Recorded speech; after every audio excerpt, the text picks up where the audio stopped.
Good morning, everyone, and thank you for joining today's webinar from Spec Innovations, Digital Engineering a Lunar Rover. My name is Elizabeth Steiner, and I'll be the moderator for today's webinar. First, let's go over some housekeeping. During the presentation, feel free to send us questions, and we will get them answered in the question and answer part of the webinar. Ask questions by using the questions panel on the right-hand side of your GoToMeeting screen. After the webinar, feel free to interact with us on LinkedIn through the Innoslate user group or through Twitter using the handle @Innoslate. The webinar is being recorded and we will make it available to you after the live presentation, so be sure to keep an eye out for it in your inbox. The slides are available in the handout panel of the GoToMeetings panels, or through the link in the chat panel. Now I would like to introduce you to our presenter, Dr. Stephen Dam. Today he is going to show you how his team of systems engineers developed a lunar rover through the digital engineering. You will see a demonstration of Innoslate's digital thread with the integrations of tools like AGI SDK, Ansys Space Claim, GitHub, Matlab, and more. Dr. Dam is the president and founder of Spec Innovations. He has been involved with research, experiments, operations analysis, software development, systems engineering, and training for more than 40 years. Dr. Dam participated in the development of C4ISR Architecture Framework and DoD Architecture Framework. He has also received an Expert Systems Engineering Professional certification from INCOSE. He currently is applying systems engineering techniques to various DoD, DOE, and commercial projects. We'd also like to give a special thanks to the systems engineering team that made this happen. Michael Campbell, Mallory Jones, Michael Jordan, Lily Stevie, and Andy Tapia. And now I'll hand over the controls to Dr. Dam and we will get started. Thanks. And we forgot one person there on that list, which was Eunice Bella, who was our software developer and did a fair amount of work with the team on this. So mostly this was a set of systems engineers doing this work, and they ended up doing a lot of the design engineering kind of work as well. So it was quite a great team.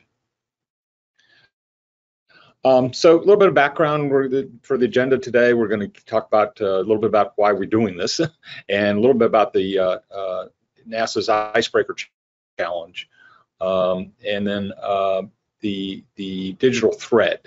Walking through the whole life cycle, how we initiated the project, and the different tasks we have. I would tell you this is really more of a status report at this point.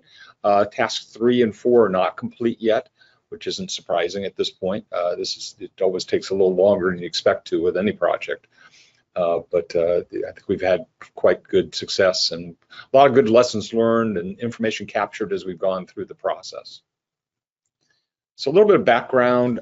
So first of all, most of you I think are familiar with Spec Innovations and our tool Innoslate, model-based systems engineering tool that supports the entire systems engineering lifecycle.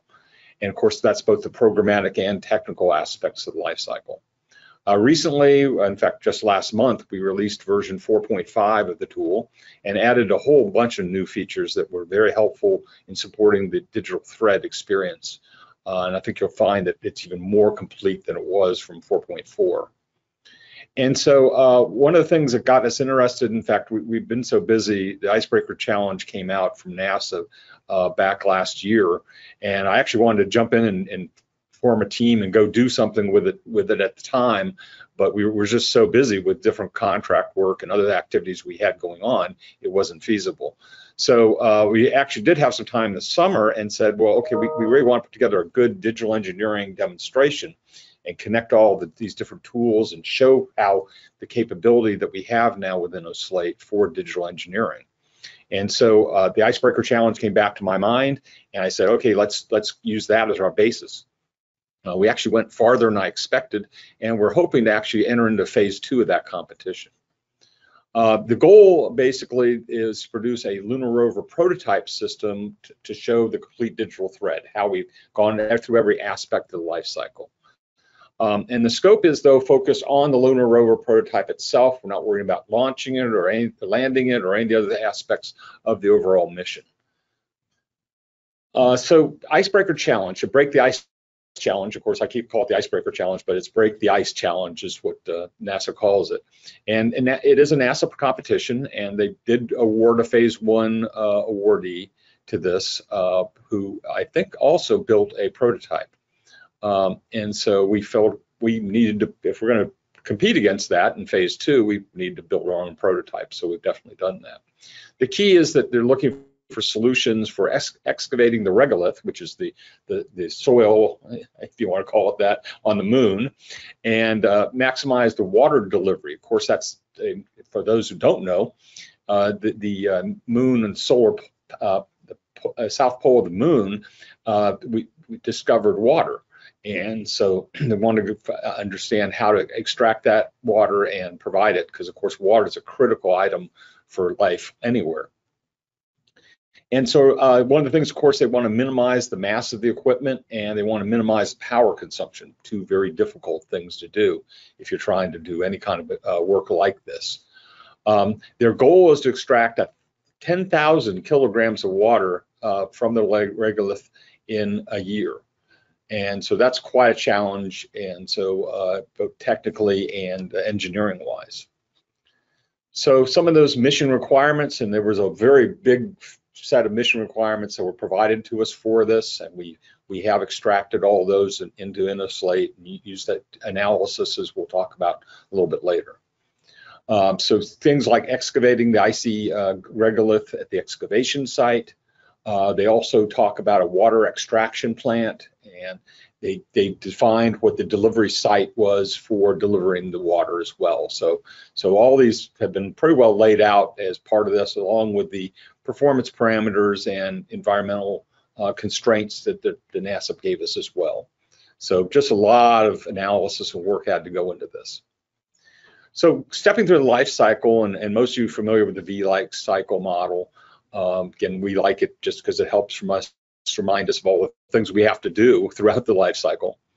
And so Innoslate, if you look on the right there, you'll see overlays of some of the things we did with Innoslate and other tools, and how they came together to give us the information that we were looking for this digital thread. First of all, starting with project initiation, that used our documents view, our diagrams view, project management views, were all put together for that to help us show how to develop it. Some of the new features, in fact, of Innoslate 4.5 were actually tested with this over the summer before we released the product. So for example, the project management plan was done in Innoslate's documents view. It defines the scope, the schedule, the budget, the technical execution aspects of it. Of course, that's interactive and interoperable with things like the statement of work, which we modeled using an action diagram to begin with. And then from that action diagram, which has these different aspects to it, all the different tasks that we have to do, including, of course, the ultimate deliverables, because the challenge has some very specific deliverables it's looking for. So from that information and adding timing information to each of those steps, we could create these charts, both the timeline diagram and the Gantt chart become an automatic capability with the tool. Of course, then you can use those to adjust your analysis and working with it together. Another view that came in recently with 4.5 was the Kanban board, and that we use for day-to-day task tracking. So we can see where we were, who was doing what, how it was working. Task 1 was research and design, focused on the architecture development and design phases, again, using the different views that we have, and including the modeling and simulation. So task 1's statement of work included research, design, incorporating Innoslate's digital thread, how those all came together, ultimately producing several key things, and in particular, not just the requirements, but the bill of materials. What we need to do is, we knew there was a long lead time for many of the different aspects of what we're going to have to put together to actually construct the model Lunar Rover. We wanted to get that bill of materials early, so we developed that during the phase 1 aspect, task 1 aspects. And so the systems and architecture research was done. We basically investigated the rules. They had, again, very detailed terms and conditions, definitions. They had all kinds of constraints, technical, environmental, you name it. There's lots of constraints to this kind of a problem, as you might imagine. Of course, going through and analyzing the mission requirements, decomposing them, making sure we understood them well, and could derive more detailed requirements from those. Technical goals, and of course, supporting assets and equipment. So particularly, this Lunar Rover is not going to it exists by itself. It's going to have a number of other things with it. And you can see that in the next picture here where you see the design. And so this is actually using a nice little diagram we created in Innoslate. This is an asset diagram, and it shows the basic systems architecture, all the different aspects of it. So you have the transportation, the communications, the lander, the delivery site, extraction site, all these different parts of it that, again, were specified in what they gave us. What they didn't specify was the rover. And of course, that's what we need to do to create the tools for extraction. So one of the first things we do in systems engineering is not only just capture that information, do that requirements analysis, but we also like to do a functional analysis. And particularly one of the best things to do is to get a good model of the mission scenario. So this is showing a model that we created that shows the complete end-to-end process, including disposal at the end there. So you have that whole thought process being looked through, analyzed, working, and we started using that to help us derive the functional and performance requirements that we needed at the lower levels. The existing prototypes, so one of the things we wanted to go out there and get, we wanted to buy what we could buy and then add to it as we needed to. So one of the first things we had to do in the design process was look at different optional prototypes that we could use for these different rovers. And we found 3 online that seemed to be very reasonable. JPL has one that's actually very, very intricate and very interesting. If you're familiar with NASA's Jet Propulsion Lab, they have quite a bit of work and experience in building rovers on different planets. And of course, there was a LEO rover, which was very interesting to us and looked very good. And then ultimately, there was another one called PyCar.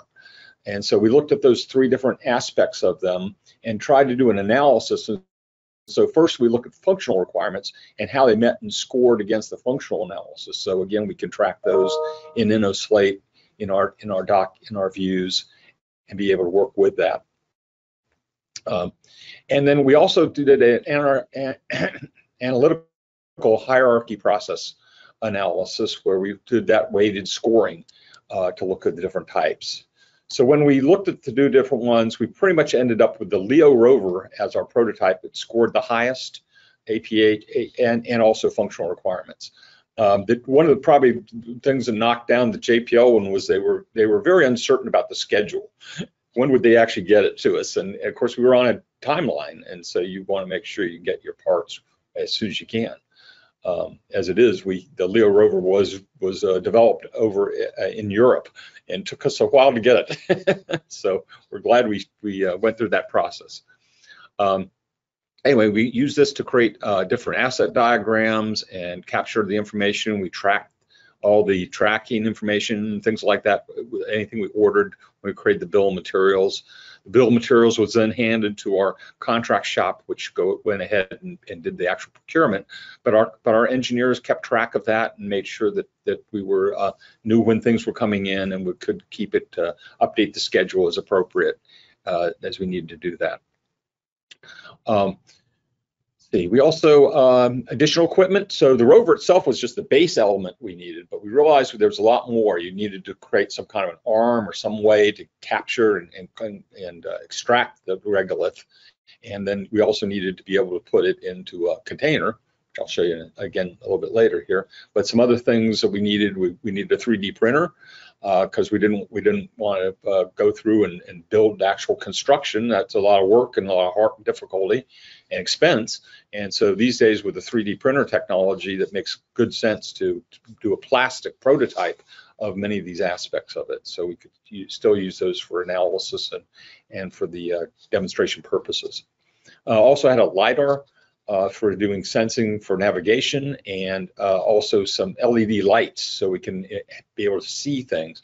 So the idea was you have a camera and be able to see what's going on too from Earth, so that ultimately they could do some control over the Lunar Rover remotely. Even though there's a small delay in time, it's a few seconds, it's not like going to Mars. You're probably used to seeing Mars and everything having to be autonomous there because of the long delay time.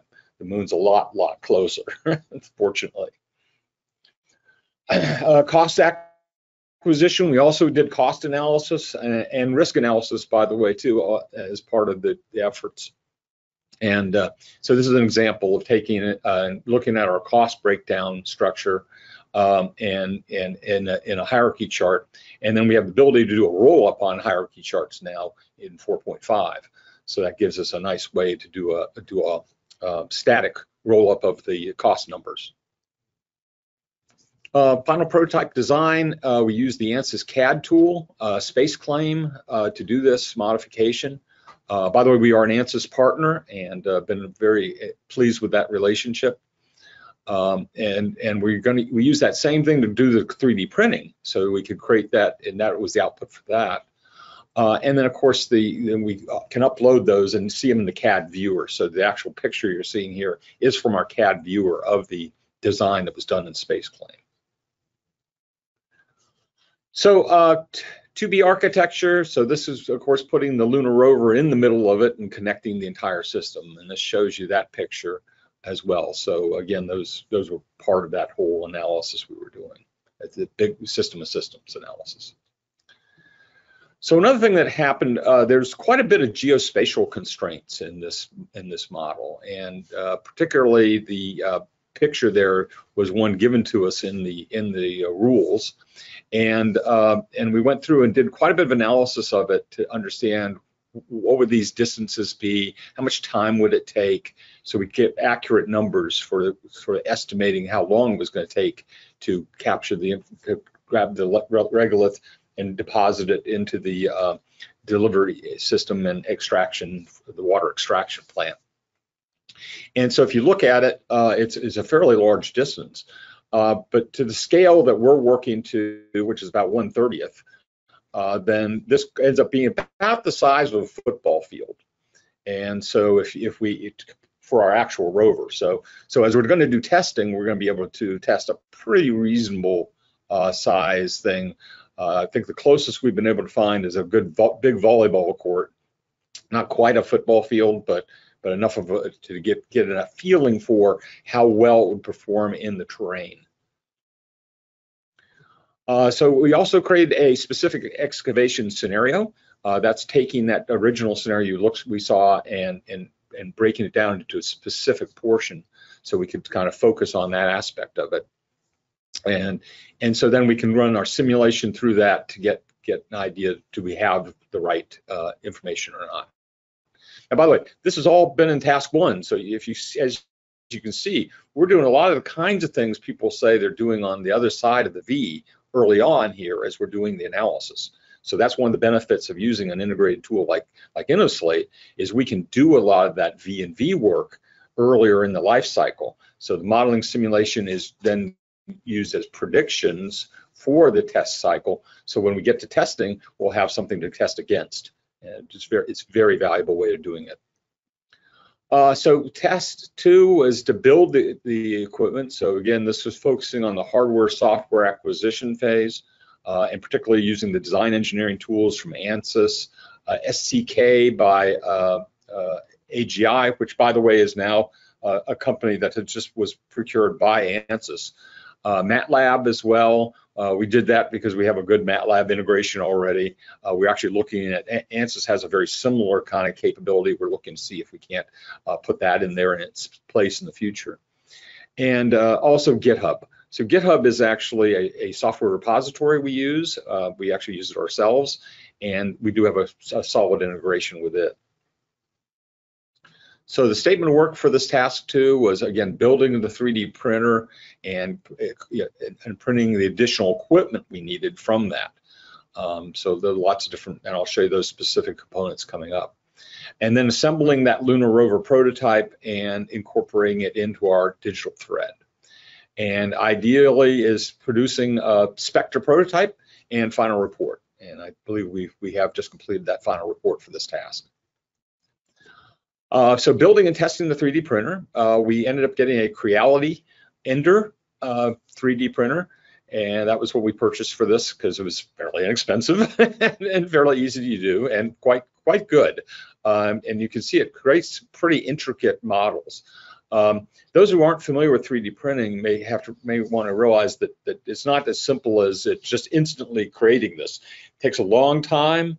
There's a lot of excess you have to take off of it, but basically it gives you a very nice, very inexpensive and quick way to create components to a system, particularly when you don't want to spend the money into a big manufacturing thing and you're doing one-offs. It's great.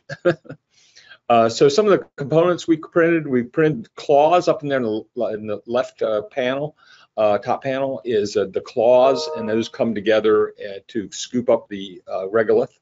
The bin, which is the storage unit, that's where we'll put the storage, so that the claw will take and move it and put it in there. And then tire fenders.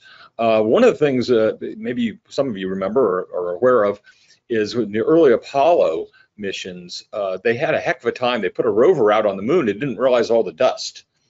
And so they ended up creating plastic fenders from instructions that were no longer needed that they had been using. So we realized that was going to be an important constraint, because the worst thing you can do, you have a system where you got a lot of things moving around, is you have a lot of dust that gets into the components and it'll freeze them up very quickly. And at the temperatures we're talking about, which is minus 72, 270 degrees Fahrenheit, it's cold. You have enough other problems to worry about. So we also built the robotic arm. So taking that, putting that together, and particularly assembled it with a servo motor and using Raspberry Pi to help do the control on it. So I had to write some code with that, associated with that as well. Let's see, and the Lunar Rover prototype itself, this is the base model itself. Again, this is what we're going to add to. And so this gave us a very nice place to where, now the nice thing is that since Leo's Raspberry Pi also was configured and can be controlled from a spec laptop, so we were able to do all the interaction with it directly. So if you look at the entire assemblage, this is Spectre. That's of course that's an acronym for Space Prospect Exploration Convoy Transporting and Evaluating Regolith. Yeah. Okay. Yes, we made up the acronym first and then filled it in, right? Came from the acronym. Anyway, so Spectre's user interface, again, we used GitHub here for that as a repository for it, for capturing the software that we were creating for it. And then the firmware allows the messages to be sent to the equipment components of the functions, perform the functions, and then of course the messages are sent back in return, displayed to the user. Things like the temperature, any kind of distance to obstacles, any kind of collision warning. So again, quite a bit of sophistication to this, even for something this simple. And of course, the GitHub repositories we created for that, we can interoperate with it through Innoslate. Innoslate has the ability to create issues and pass them down, push them to the GitHub repository for development, and then we can track the software progress as well. And so the software team added the code and published the updates. So the user interface looks something like this, where you can actually see what's going on in front of you, and you'll see, it's hard to see, but there's a voltage information up at the top. There's distance, front distance, back distance. So again, you can get some good warning out of it. So very nice, simple user interface. But again, that geophysical constraint was very important to get exactly right. So we used the AGI tool STK, Systems Toolkit, to model the rover's travel route on the lunar surface. And that gave us the time to reach that goal. So it helped us focus on how long was it going to take to do this. And so a number of assumptions, as you can see, were made during the model development. And so these, again, will be part of the things we'll be testing against to look at to see did we make these criteria or not. The STK model, again, is it's a beautiful tool. If you haven't seen it in operation, it has quite a bit of information built into it, especially the information that it has on the moon is spectacular. So you can see the kinds of things we did with that and watching the mission activities and movement, and also included communications with Earth, because we realized that the satellites and situation that you're going to have with that would provide that communication. So you may become in and out of range on it, so you're not necessarily going to have full control over it at all times. So that's another thing that we were looking for. How could we provide that better control? And so one of the things was co-simulation. So being able to simulate with STK was a very important factor. So we actually did that as part of this model. We did that using the APIs that we'd created for STK back in version 4.4. And so those gave us direct access to quite a number of the STK functions. And so we can do a very detailed analysis and capturing information. Particularly, we wanted to capture the duration components, the start and end times, and the velocity vector components. And so you think about this model that we built, we were showing you a functional model, but now that functional model is constrained by the physical environment and now by the geospatial environment. So that's what STK does for us. Some of the results of that was we were able to run the action diagram and ended up finding that we could do this in a little less than a year. It took about 10.5 months to collect the 10,000 kilograms of water. Now, of course, as you know, whenever you do something like this, there's going to be a lot of, well, yeah, that's what we think it is, but having that buffer time will be good, because there'll always be problems where you've got to stop for maintenance and do some other things, and some of that we can kind of predict, and some of it we can't. And so you want to make sure you do have some kind of a margin if you're serious about trying to extract that much water in a year. And also calculates the total distance and all the other things that we were looking for in it. We also included Matlab in this simulation, more just to show that we could than anything else. This is a very simple calculation, which we easily could have added into JavaScript, into Innoslate itself. But we wanted to make sure we were showing how we can integrate with other tools like Matlab as well. So this is also using the velocity vectors in XYZ plane were retrieved from STK through Innoslate, and then passed to Matlab to do the calculation of velocity. Again, a very simple calculation that we could have done another way, but it does show the co-simulation capabilities with Matlab.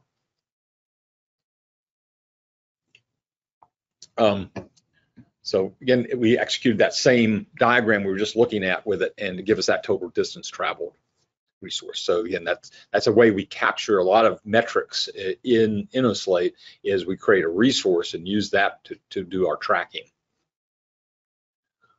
Again, Matlab verification results, again, it validated what we were looking at and the travel times and distances. So task 3 is going to focus on test. Again, this is something we're in the process of doing. We'd already, of course, built some test center elements of it, because Test Center is our testing suite. So we built those, again, top down, which is, again, best practice these days. So you start knowing how you're going to test all the way from the beginning of the V. You look at the equivalent tests on the other side. We definitely are looking at more integration with the Ansys and the LabVIEW tools. Those are things that we're still moving forward on. Particularly LabVIEW, we haven't had a lot of chance to integrate that in yet, but we plan to. And of course, task 3 has various subtasks. It's the V&V of requirements and the test suites, the lunar environment simulation, make sure we can get that as much as we can in it. Again, testing the actual prototype itself in the field is definitely part of this aspect, and then performance analysis and environmental analysis, making sure we can make sure we're showing all those aspects of it. Ultimately, let's see, so verification testing, again, we have test suites for each of the different components as well as the overall system, and so we have a variety of those test suites available. Hopefully, I am rushing because I'm going to hopefully be able to show you a number of these things in the tool itself. So in case you're wondering why I'm going so fast. Okay, the excavator design analysis. We actually used Ansys's space claim and static structural capabilities to do this analysis and locating any kind of design flaws in the excavator claw. Again, some of the metrics calculated the surface area, the volume, maximum load capacity, and maximum pressure tolerance. Again, these metrics are used to simulate the mission and excavation scenario models. So using the results for those, we could then understand and modify the density equation to calculate the maximum load capacity of the claw. And so that way we could understand how much could it gather at a time properly. We can also capture the equations in Innoslate as an equation using the equation editor, which again is a fairly new feature in 4.5. Again, more analysis. Again, looking at the pressure tolerance, you could see 60% load capacity was 139 grams, and 80% was 185 grams. So again, this is the scaled amount. This isn't the larger amount you'd have. More static information here, looking at the pressures. You can again follow that. Some of the overall results, as you can see here, captured, and then we show the results of different tests in the strains as we went through that. Here's the test suite, just a screenshot of the test suite for the overall Leo rover. And so this will show you the different tests that we go through and work with it. Again, these are traced right back to the requirements, so we know if we're meeting the requirements or not. Validation testing, of course, is a key part of it. So we have developed test plans. Again, those are in documents view for that capability. And then also validating the functionality of navigation, excavation, storage, and equipment protection, which of course is key. For the performance analysis, we've validated the overall functionality and efficiency. Parameters are calculated. We believe we can do the landed mass of the rover equipment, the extraction mass, and the total landed mass, and of course the total amount of water, and also power consumed. So look at each of those. Landed mass. You can see the different aspects here, comparing capacity. So again, looking at the different ratios of it and understanding how those fit. Also looked at the see if what's a maximum it can carry, and try to make sure so we could understand that.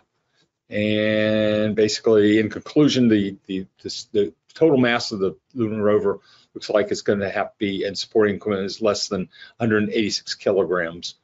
So it's fairly good size, but again, a reasonable amount that can be launched. Maybe have to be launched in pieces, but we probably can be assembled in orbit and then move back onto the moon that way.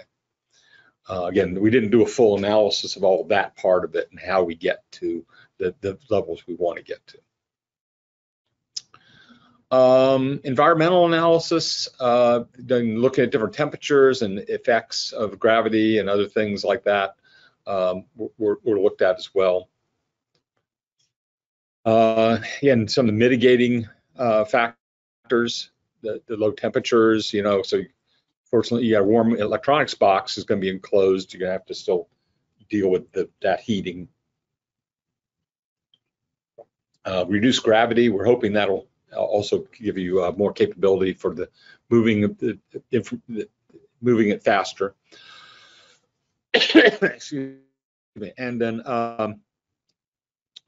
tires were used to on the lunar body, so not non-pneumatic tires, so not worried about the pressure being affected to it. Task 4 is going to be the demo. We're actually starting to film today some of the aspects of that, and we hope to have that out for you very soon. And so Let me go to the actual tool itself.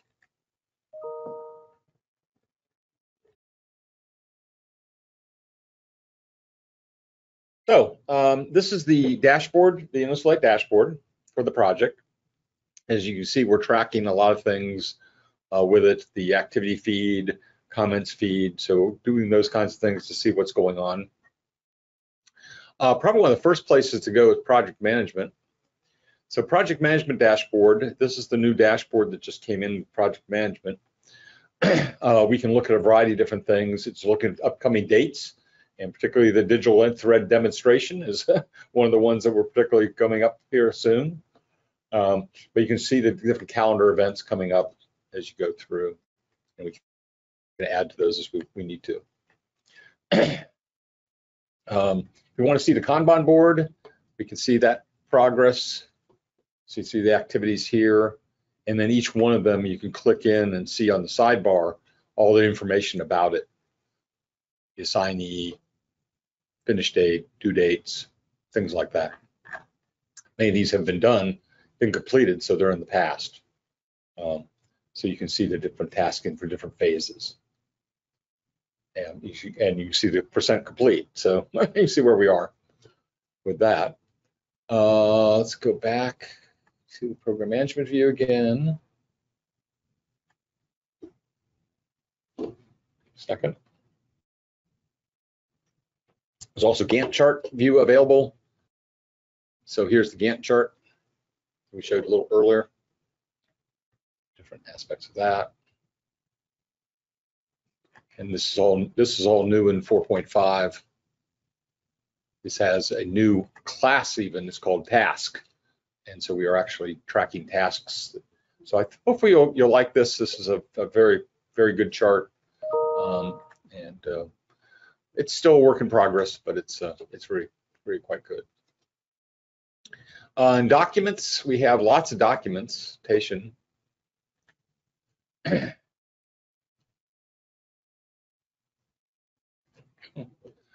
You see a lot, we captured task reports, all this kind of things with it. Let me go to the project plan, which I believe is on the next page. And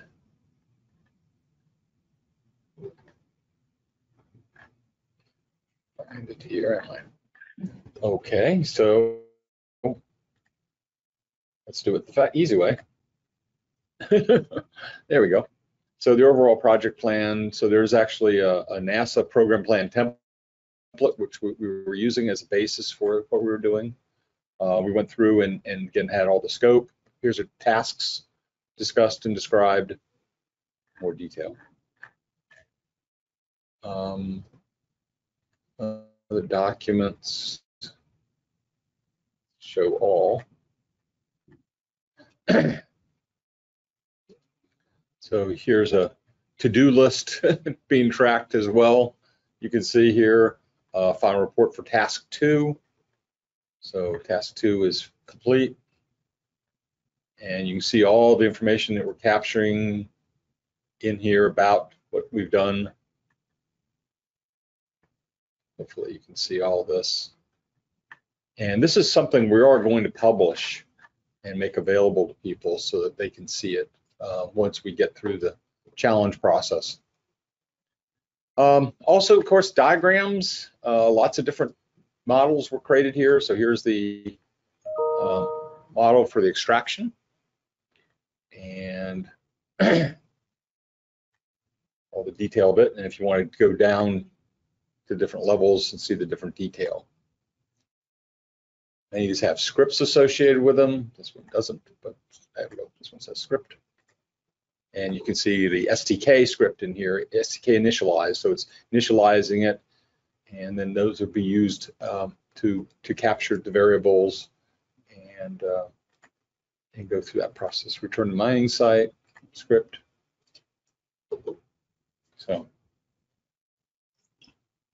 by the way, if you do have a multi-screen and you execute this, you will see the SDK come up and you can actually see it execute in real time with it.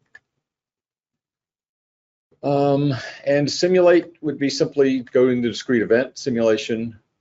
And I'm not going to run it because, in fact, I don't have those connected here at the moment. So there is a light and dark mode, which I highly recommend the light mode. There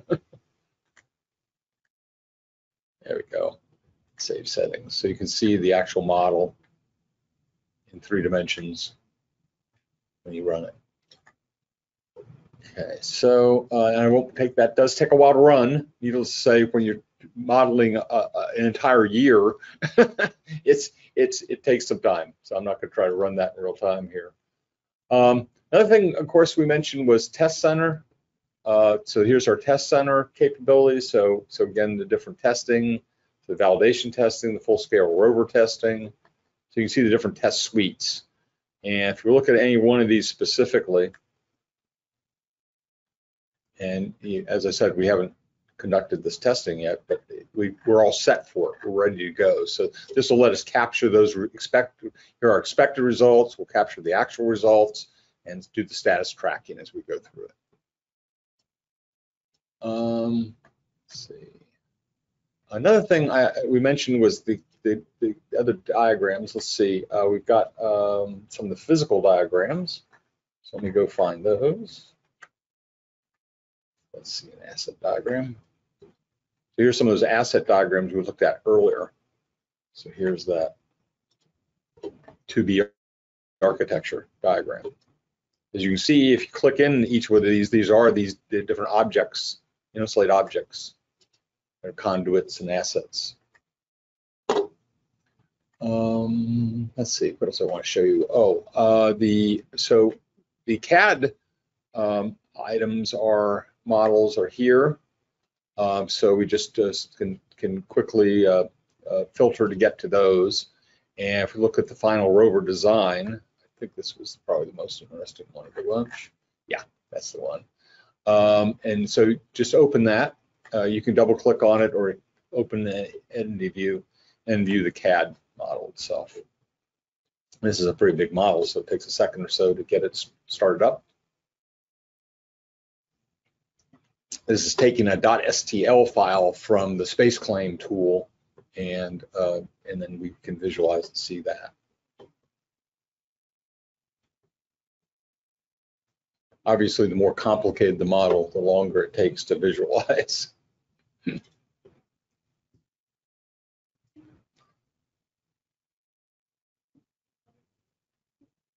The nice thing is it captures a nice little picture over here in the side for you as well, so you can download that image anytime you want as well.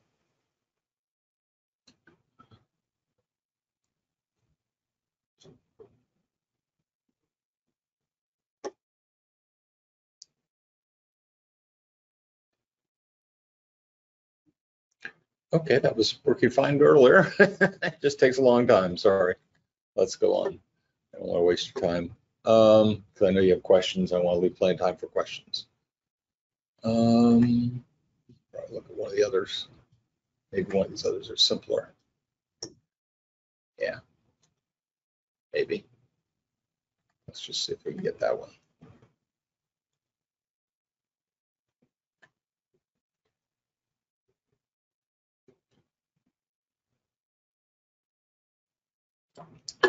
Nope, that's going to be long too. Okay. Well, I'm sorry, but we'll get you can get the idea. Dave, you probably can't run it with GoToMeetings at the same time. Oh, that may be the problem. Yeah, I forgot about that. I had that issue the other day. Yeah. Okay, that's good to know. Okay, so I think that's the main stuff I wanted to show you. So let's open it up for questions. I think good time to do that. All right, so our first question is, I'm sorry, they're moving up on me. What tools was used to create the user interface? And that was a question we got on slide 39. Okay, slide 39. Mm-hmm. Just a second here.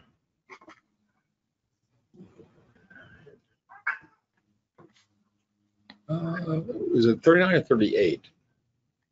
Yeah, it might have been 38. User interfaces? Yeah. I believe this came with the Leo Rover. So this was the basic display unit, and then we added to things with it, but I believe that's how that was done.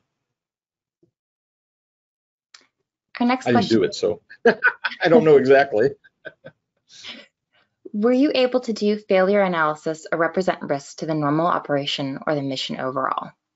Yes, we have an actual slide deck that's like 120 slides, and I had to cut out a lot of those kinds of things in there. But no, we did quite a bit of risk analysis and cost analysis, and we can do failure modes effects analysis as well. And in fact, the models do have some of that built into them, but probably not that much detail on it at this juncture. We're still at that early prototyping stage, and then we want to go take the time and look at the testing and look at those aspects of it. We also, by the way, as you go through this development, there were a lot of lessons learned captured in the process as well. Will be very helpful for people. Next slide. Sorry, next question.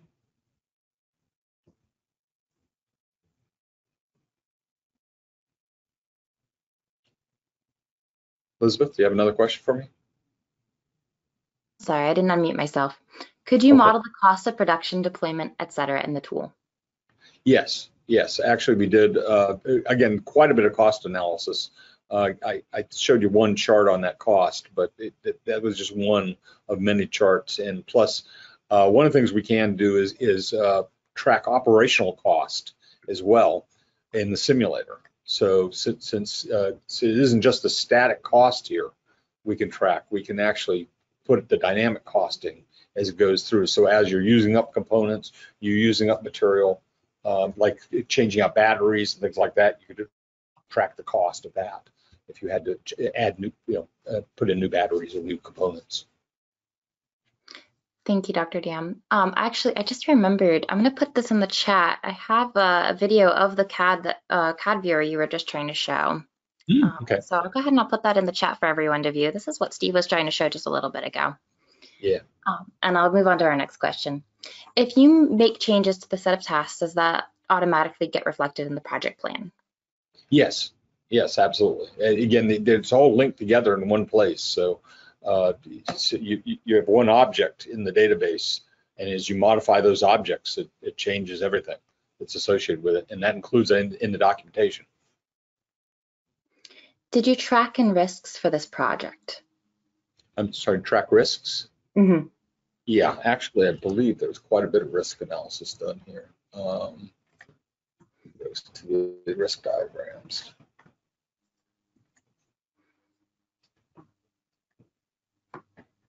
Yeah, so they're both project and technical risks. So we tracked them in two separate bins, and so again, that analysis was done here. And we can look at mitigations and mitigated by. So we have mitigation techniques, things like that when it occurred. So that gives us a whole tracking part of it that way. I want to see if we did a risk burn down chart. I don't remember whether we did one of those or not. I don't. Let's just see. Let's do all charts. Yeah, I don't see a risk burn down chart, so I don't think we did one of those with this, but we do have a risk burn down chart capability as well.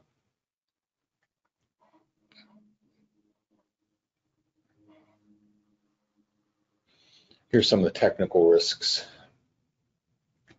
At the excavation speed. So there was quite a bit of analysis. I mean, we even looked at the rover being hacked. So looking at cybersecurity kinds of aspects. So yeah, this was a pretty in-depth analysis. Thank you, Dr. Dam. Our next question, can you execute a simulation? Can I execute a simulation? I can, but it could take a long time with this particular model. So I don't know if I've got, and I don't know which ones execute at the moment. so I'd be a little, I could do another one, but not out of this model. We'd be happy to send a video of that and when we send out the recording. Yeah, I mean, I can try, but I know, let's see, the Gantt chart. Let me do the old simulator. So one of the options you have is there's a new simulator and old simulators. And this is going to take a little time too. Yeah. Yeah, okay.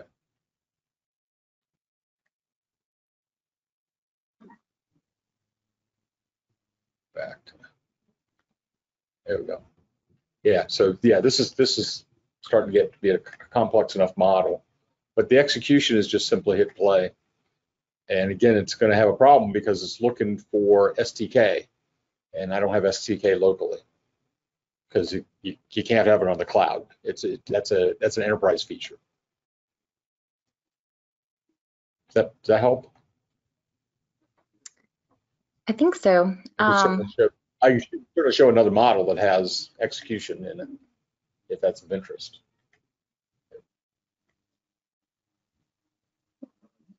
So somebody's just. Yeah, we have a lot of questions, so it might be best to come back to that one. Let me Sure. go ahead. Yeah. Well, I've got an example to show somebody if they want to see what an execution looks like. They've not seen it before. Okay. Go ahead. All right. Next question. Question: for analysis that you performed outside of Innoslate and other tools, how did you track these in Innoslate and verify requirements with that analysis? Yeah, so that basically would capture any results in it, and we create links to it. Any files that were created were uploaded as artifacts, and so we'd have complete tracking of all the information. So yeah, we did the normal stuff you do. The AHP work, for example, was often, I think, was done in a spreadsheet. Some of those kinds of things are pretty common to use, and you import the data, or you can just import the files and track the files that way and the results. But then the results would be put into a specific action element or things like that. Thank you. Can you have a nested asset diagram? For example, a subsystem shows up as a single box in the top level diagram. Then you can dig down into the subsystem and see individual components. So the way we do that is in a what we call a layer diagram. Again, I've got it more in this other model, so I can show you an example of that. So the layer diagram.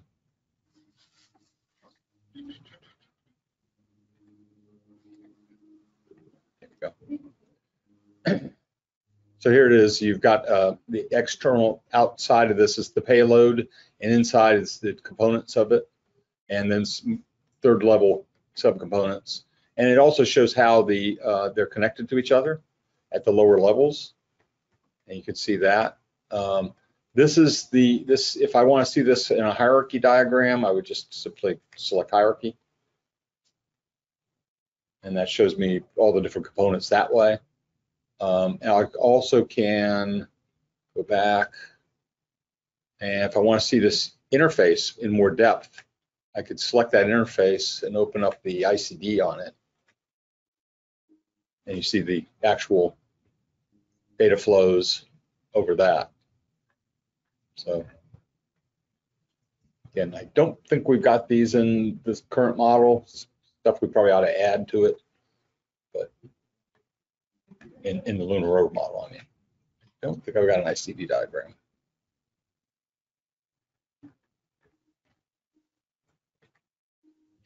I forgot did one of those. Nope. Okay, that's what I thought. Any other questions? Still doing okay on time, it looks like. Yeah, we have a lot more questions to go through. Okay. The next question is, I know recent support for Simulink was added, but there isn't any documentation on the website regarding how to configure Innoslate to communicate with Simulink, or documentation regarding the API. Where can I find this information? Contact support. I don't know. I'm not using it myself, so it's hard for me to tell you. But there is documentation on it, and it is available. But it's usually with our enterprise version, and because it's an enterprise grade activity.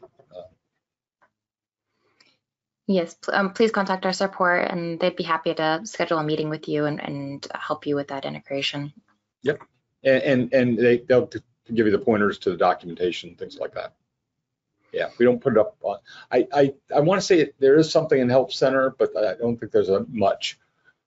I think Simulink documentation is in the enterprise documentation. We can send that out to you later. Yeah. Our next question is, how can we recommend Innoslate projects on work with specific Innoslate people? Say again? How can we recommend Innoslate projects or work with specific Innoslate people?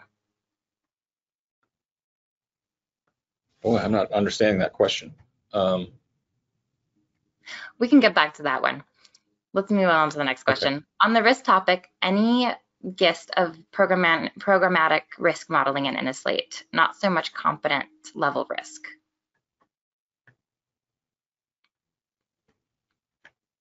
I'm sorry, I'm really not following that one either. What did you say? On the risk topic, any gist of programmatic risk modeling in Innoslate, not so much component level risk? Looking for programmatic risk. Oh, yeah, I'm sorry. The programmatic risk was one of the risk charts I showed you, which was here. I'm sorry, diagrams. We call it a chart, but it's a diagram. So, yeah, the programmatic project risks were these, in fact. So things like the extensive prototype delivery time. It took us longer than we expected to get the prototype, to get the Leo rover in. So that caused us some schedule slips, and so these weren't just some of these became issues, not just risks. 3D can't produce supporting equipment. Of course, we found that it was able to do what we needed it to do. We did have to sometimes redesign things so it worked properly, but that was also looked at. Loss of labor allocated to project. Again, if things pop up that people have to go do other things and they get busy, that's always a risk. So these are their programmatic level risks. Our next question, can the Gantt chart or other project management views perform any critical path analysis? Not yet. That's the one that we're not able to get in 4.5. We hope to get that in 4.7. Our next question, the AHP was completed in Excel and not in Slate, correct? That would be an amazing feature. I'm pretty sure it was in Excel that they did that particular AHP work. Didn't look like it was in Innoslate to me, but I don't know specifics on it. And our next question is, did you realize any new benefits by using code simulation to integrate an STK model simulation into your Innoslate model/action diagrams?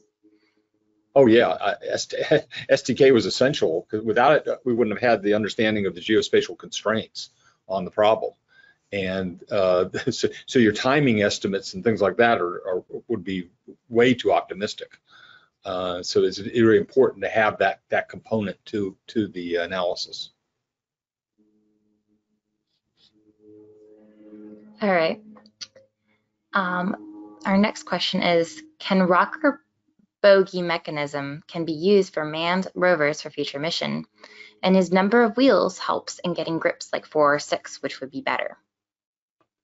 Yes, we didn't investigate that aspect of it. Again, we were focused just on this extraction problem.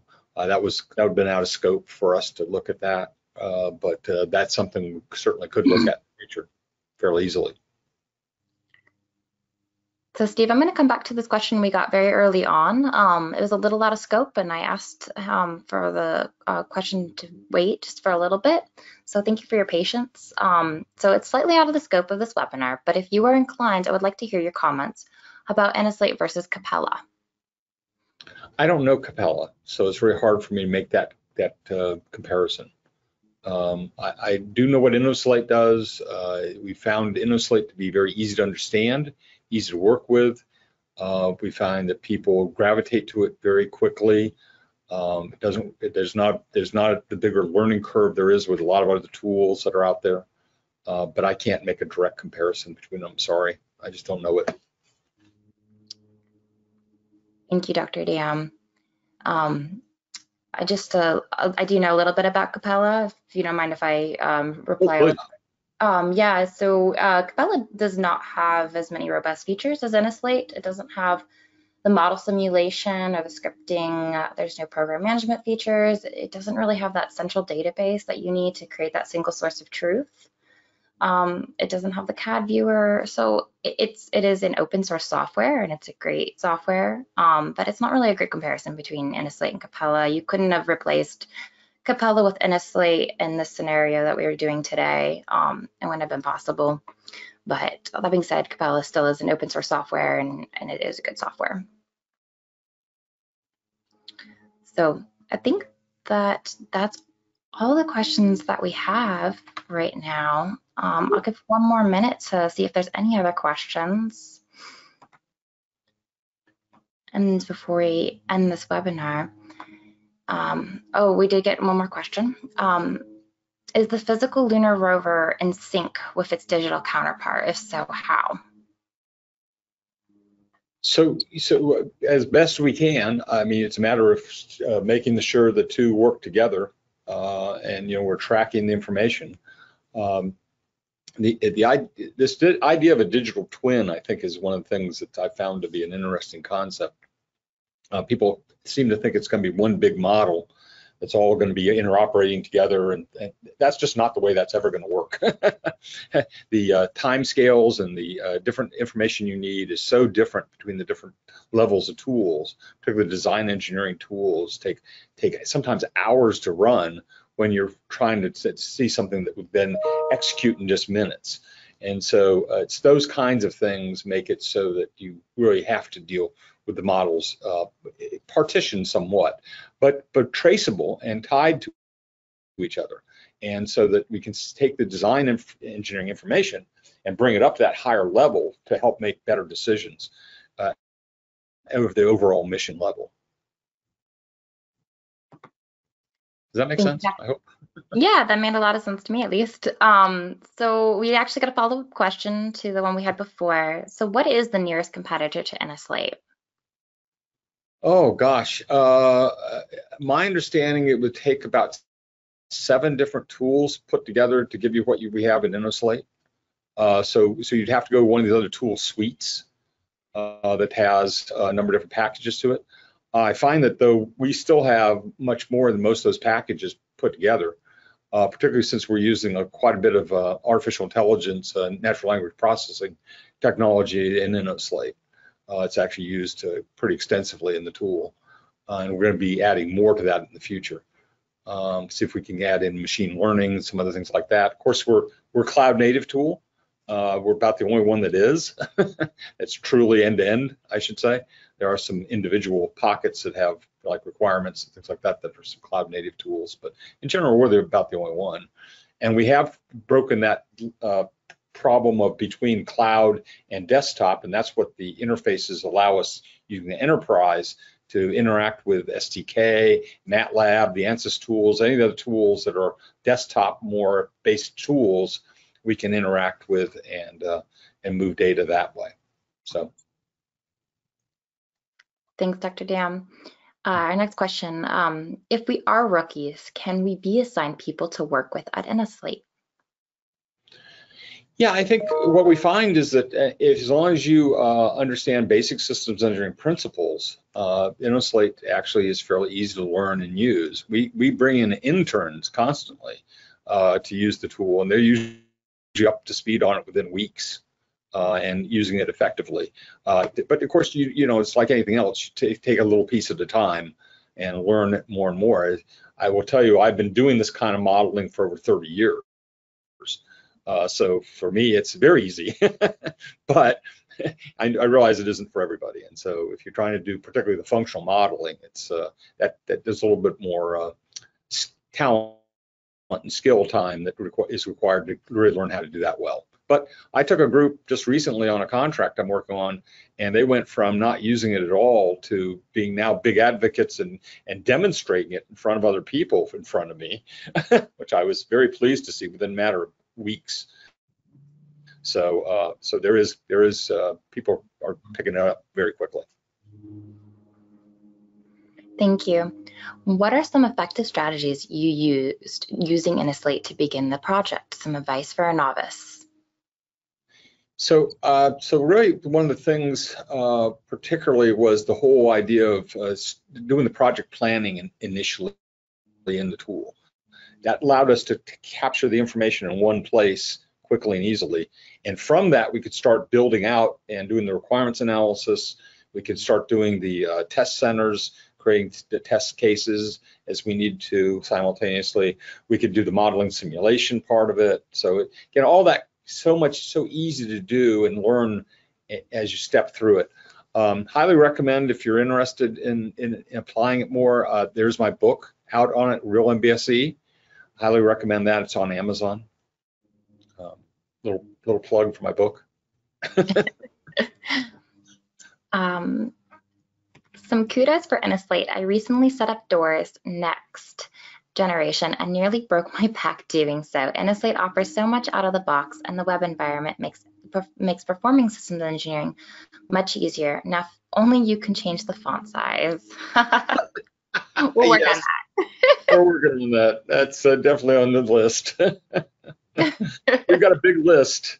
We're currently working on version 4.6, which we codenamed Spring Cleaning, and it's really about bug fixes and usability enhancements, and particularly upgrades to the dashboards. And so hopefully we'll get rid of, but we have 700 issues we're tracking and trying to eliminate in this next version. So there's a lot going on. So and many of these they aren't exactly bugs. They're really more user enhancements that really it needs that little bit extra thing. And I don't know if the font size is one of those. I hope so, but not sure it's quite made that cut. It's not a trivial thing to do. It's a fairly major framework change. So. Thank you, Dr. Yam, and thank you for the praise and the feature request. We will look into that for sure. I don't think we have any other questions. I did want to say to some of the people that were talking about that they're novice and they're just getting started with Innoslate, please sign up for a demonstration walkthrough. You'll get a personal walkthrough. You have an account manager that's there for you to answer your questions. We don't have salespeople. No one makes commission. They're really just there to help you. And that's what we aim for here at Spec Innovations. So that being said, I think that we have answered everyone's questions. I'll go ahead and end the webinar. Thank you for joining us today. To get started on your digital engineering journey, please visit innoslate.com to learn more about Innoslate or sign up for a free account. We'd also like to thank the other software tools that help complete the digital thread. A recording of today's webinar and the slides will be sent out soon. Also keep an eye out for our next webinar invitation. Thank you again for your attendance and have a great rest of your day.